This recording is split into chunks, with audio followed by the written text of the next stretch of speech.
Styl is die eerste taal van leierskap. Voordat de professionele persoon praat, het al voorkoms reeds gepraat. Daarom is modestelering niet meer optioneel voor professionele personen wat wil groeien. Dit is een strategische leiderskapsinstrument. Modestelering gaan niet oor tendense of lietsheid nie. Dit gaan oor beleiding. Wanneer je styl je ambitie weerspeel, vertrouw mensen je vinniger. Wanneer je voorkoms je rol ondersteun, stijg je zelfvertrouwen natuurlijk.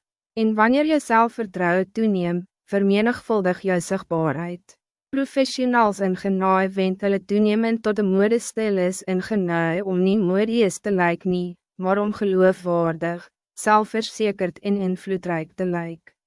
Mode is al eeuwenlang een integrale deel van vrouwense levens. Dit is een manier om jezelf uit te drukken en kan gebruikt worden als een instrument om zelfvertrouwen te bouwen. Die verhouding tussen mode en zelfvertrouwen gaan dieper als om net op je beste te lijken. Mode kan een instrument voor zelfuitdrukking en bemachtiging wees, wat je helpt om te communiceren wie jij is aan die wereld in jouzelf. Wanneer dit bij zelfvertrouwen komt, is stijl meer als net voorkoms. Dit gaan daaroor om die moed te hee om getrouw aan jouzelf te wees, zelfs al betekent dit om uit te staan in een skare. Dit gaan daaroor om gemakkelijk in jou vel te voel en jou unieke sin vermoede te besit.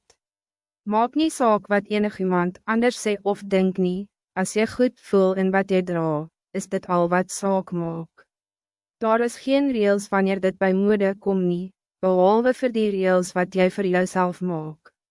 So gaan voort en experimenteer totdat jy 'n styl vind wat jou laat voel soos die selfverzekerde vrou wat jy is. Bou 'n fundament van klassieke stukke wat gemeng en gepas kan word.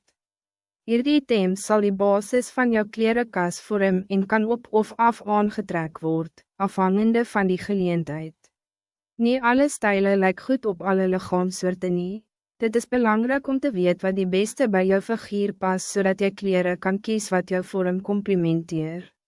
Als je niet zeker is waarom te begin nie, vra 'n vriend of familielid wie se modesin jy vertrou vir hul eerlijke mening, of vra Google.